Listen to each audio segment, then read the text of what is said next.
Hello guys, welcome back to our channel and thank you so much for joining today. If this is your first time here, do not forget, subscribe below and support the movement. Thank you guys for understanding. If you are new, my name is Milton Fonkwa. Today's video we are going to be talking about studies in Spain. We are going to be talking about visa requirements, alright, and we are going to be talking about everything you need to know about study visa to Spain. Now, depending on your nationality, I want to tell you that the documents may be slightly different, but they are almost the same. Alright, so if you're watching me from Nigeria, India, Pakistan, South Africa, Kenya, Ghana, it doesn't matter where you are watching from. Just know that the process is almost the same for all international students, except for EU nationals, because most EU nationals do not equally need a study visa to Spain, because most of the times they will just use their identity card. Now, remember that a study visa is not the same as a Schengen visa. A Schengen visa is issued to people sometimes that have a stay in Spain for less than 40 days, all right? Sometimes it is less than 60 days, but if your stay is going to exceed 60 days in Spain, you are going to get a study visa, all right? And the study visa for Spain is the national visa. Now, also understand that sometimes people or some category of individuals like disabilities, people with disabilities, or maybe people with the minorities, right? Students who are underage, like maybe not up to 18 and 19 years, they have to be accompanied by a family member, probably the mother or the father, all right? And some of the activities that you are going to be carrying out, for example, if you want to apply for a study visa to Spain, you know that you are going for full-time studies in an authorized institution, all right, where at the end of the day you are going to obtain a degree. And again, you are going for doctorate studies, you are going for training activities, you are going for student mobility programs, or you are maybe going for voluntary services. But remember, if you must get a student visa, this visa is going, or your stay must be at least 90 days in Spain. Now, let's look at the list of documents that you need to get in order to apply for your student visa to Spain. Also, remember that au pairs to Spain equally need a long stay visa, all right? Or sometimes they may equally get the study visa. But this doesn't mean that they are going just for au pair activities. They have to undergo Spanish classes. Sometimes most au pair will equally take foreign language classes. Or let me say, if you are an au pair in Germany, you may be asked to take the German language courses or programs at certain times, all right? Now, requirements which are our main focus of today to apply for the student visa in Spain include: 1, the national visa application form. Remember, I'm saying it is the national visa application form and it's the same as the student visa to Spain. In Germany, it is equally the national visa form or the national visa to Germany, which is the same as the student visa, by the way. Now, each applicant must complete and sign this national visa application form. And where can you get this form from? The form is gotten at the website of the Spanish embassy. If the applicant is a minor, their parents or maybe someone assigned to the applicant is going to sign the form. We already know who a minor is. Now, the second thing you need to apply for your student visa to Spain is a passport photograph. Remember, this must be a recent passport photograph, all right? It must be a color photograph taken against a light background, all right, facing forward, and of course, without dark or reflected glasses or maybe augmentation on it.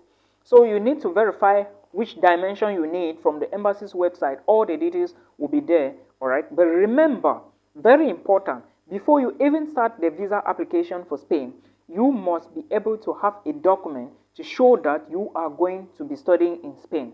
Therefore, in this case, you need an admissions letter from a Spanish university. And now, how do you apply for a study, or let me say for a position, or how do you apply for study in Spain? All you need to do is to go to Google, locate some universities, check if they have your programs, then you apply for it and you wait. For that reason, there is a video on this YouTube channel. You should check the videos on my channel to see which is available for you, because in that video, I explain how you can go through the process of locating schools in Spain. Most importantly, I mentioned how you can identify schools in Spain that will teach you in English language completely. But remember, not all universities in Spain are going to teach you completely in English language. You may find universities that will teach you in, maybe your program will take 40% in English and the rest is in Spanish. Or you may find a university that will teach you 70% in English and 30% in Catalonia. So it is now left for you to decide where to go. But remember, the Spanish classes is very important. You can equally take them when you arrive campus. But like I said, there are also universities that you can study 100% in English language, and I explained in this video how you can go about to get these universities, and of course their tuition fee. When I mentioned that, you can calculate their cost per ETCS credit unit times the ETCS credit unit to get the tuition fee. I hope you understand. Check up that video and you watch it so that you make your search very easy to find your universities and apply for. Now, the third document you need to apply for a Spanish student visa is called a valid or an unexpired passport, all right, international passport.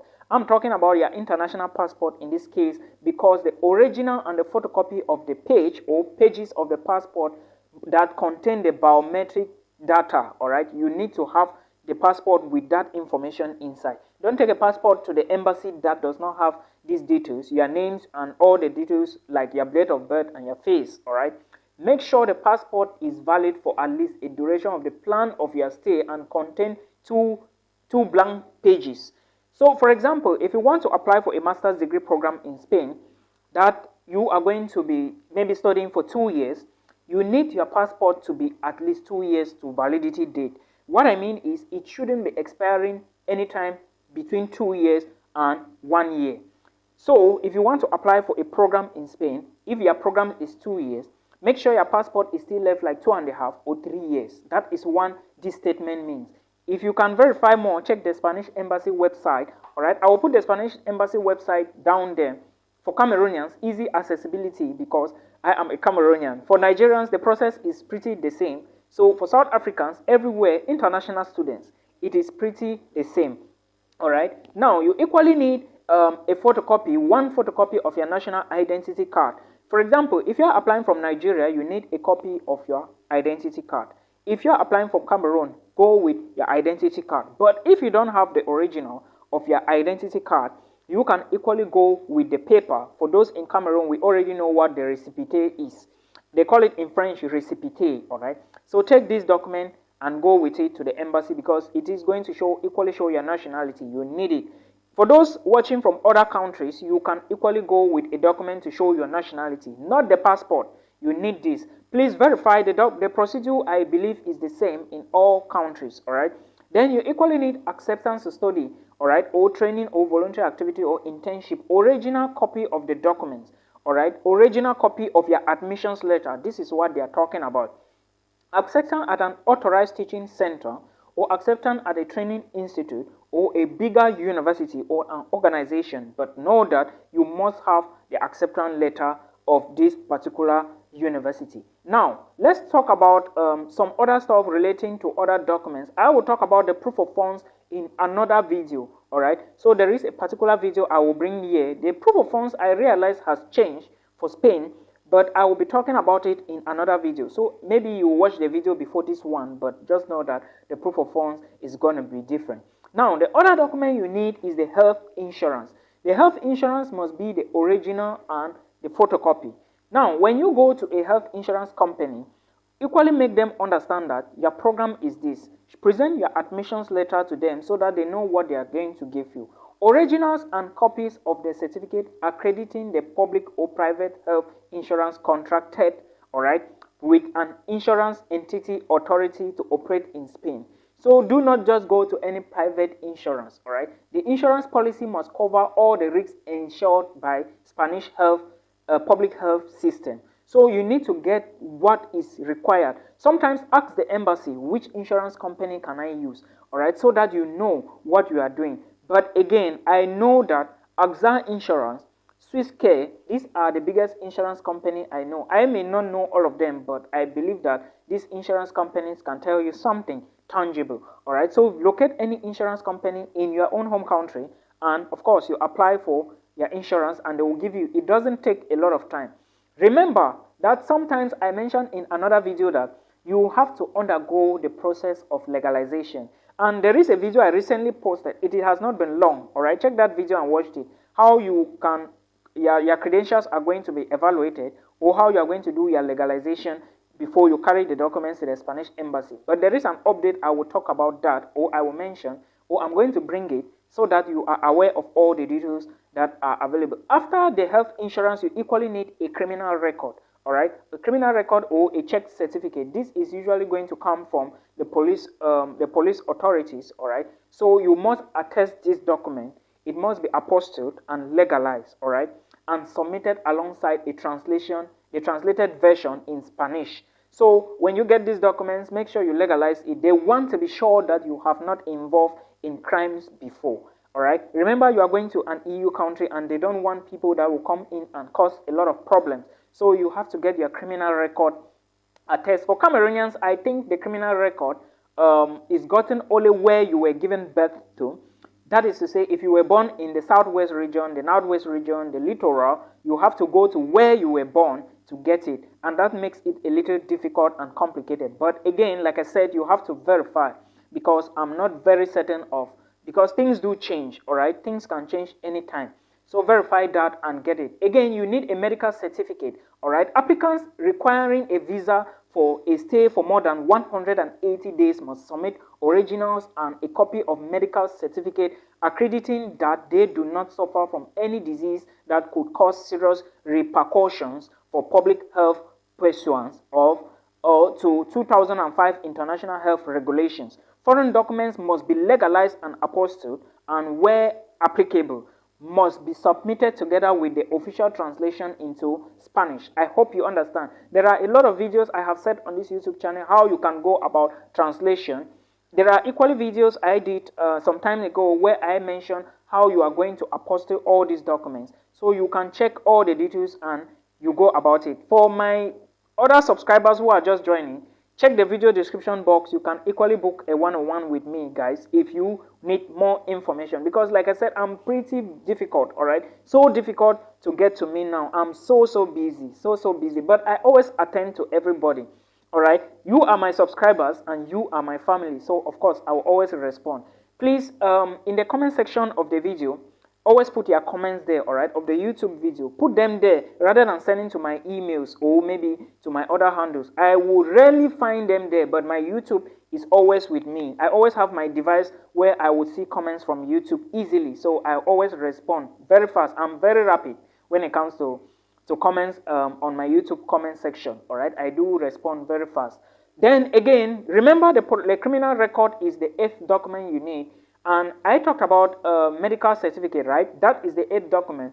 Now let's go to proof of residency of consular district. In case the applicant must provide proof of a legal residence of the consular district they are attending, or maybe they are going to attend their embassy interview, all right? So if you are, for example, if you leave the Spanish embassy in Cameroon and you are going to Nigeria to go and apply for the visa, you will not get it because, of course, they know that the Spanish embassy is in Yaoundé, except that appointments are not available. And if they have to verify, it should be that appointments are not available. So do not make an error with this. They don't joke with things like this, all right? Then the other document you need is a proof of representative identity and capacity. For all these other documents, you have to check the Spanish embassy's website. The 11th document is legal authorization of representative. Like I said before, if the applicant is a minor, the applicant or someone else has to sign for the applicant, all right? And in this case, your father must go with an authorized document, all right? There is a way they do this. Remember, it must be legalized or apostilled, and where applicable, and of course, a Spanish copy has to be provided, all right, or translated into Spanish. Now, let's go to the payment of visa fee. The visa fee is an amount equivalent to 80 euros. For nationals of Australia, Bangladesh, Canada, United States of America, and the United Kingdom, different rate may apply. In our case in Cameroon, it is 52,000 to be paid in cash at the local currency at the same time as the application is deposited. So they already explained to you it is equivalent to 80 euros, and Cameroonians, you must pay 52,000 as soon as you are applying for their Spanish student visa. I hope you get it. Now, other people applying from other places, the fee may be different depending on the exchange rate. So payment of application or visa application fee is, or let me say payment of visa fee is settled.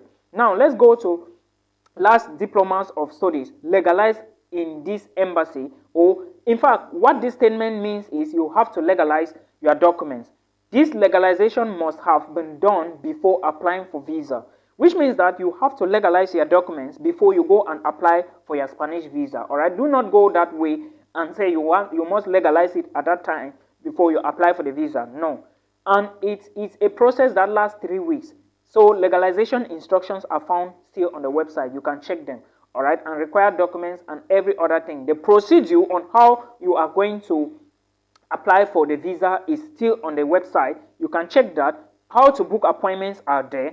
Then as soon as you follow these requirements, or let me say if you follow the right procedure and everything is settled, you are moving to Spain. It is as easy as ABC, all right? So please make sure you follow the visa appointment information. And of course, do not forget you need accommodation. Always verify with your university to know if they are giving you accommodation or not. There are various instructions on how you are going to get appointments. Please follow them very well, all right? All receipts, all decisions, all rectifications, all right, and collection of visa. You must collect the visa in person if you applied in person, all right, and maximum period is 2 months, I think so. So all the details are on the website. Like I said, this procedure may be different for other countries. Please make sure you follow the right procedures, follow the right legalization procedures, because if you do not, your documents may not go into effect, or you may lose the visa. You may not get the visa, all right? It is not going to be a biscuit bone to chew. So I hope this is going to help somebody. Thank you guys so much for understanding. Thank you for following. Please, if you haven't subscribed, subscribe below, all right? That is how we do it here. Until we meet again in another one.